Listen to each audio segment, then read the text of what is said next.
Dyma ni. Ar ôl beirniadu y ddoi ddosbarth blwydd yn yr adran A, mae yna Pencampwriaeth i gael.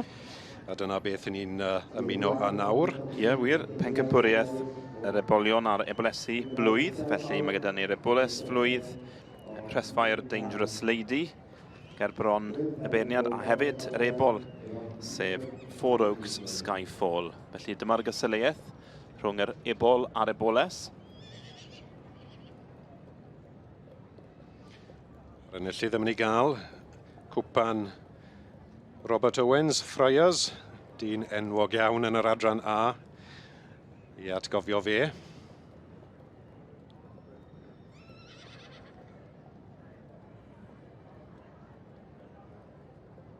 Gystadleuaeth ach bwysig, yn dwi. Mae'r wobr hyn yn just dangos ar y diwrnod beth yw'r anifel blwydd sy'n mynd i dyfu mlaen yn well yn barn y beirniad. A'r ddoi enillydd sydd yn gystadlu, fel oedd Owen yn gweud. Enillydd yr Ebol blwydd, a dyma fe, Four Oaks Sky Foal. Rhesfair Dangerous Lady hon, gyda Derek Dykes, wrth gwrs, ond wnaethon ni weld Four Oaks Sky Foal hefyd. Ond Derek Dykes gyda'r Eboles blwydd. Rhesfair Dangerous Lady.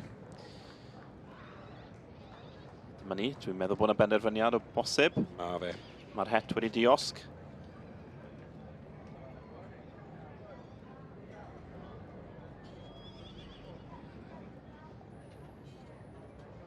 Ie, wir.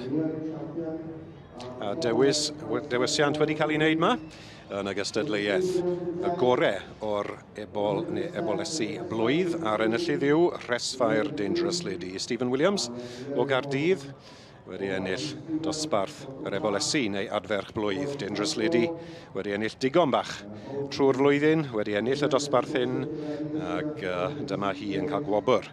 Robert Owens Friars. A enillydd cwpan Robert Owens Friars yw Rhesfair Dangerous Lady. Enillodd hi dosbarth yr Ebolesu blwydd, ac wy'n siŵr fe welwn ni mwy o hon fel mae'r diwrnod yn cadw fynd.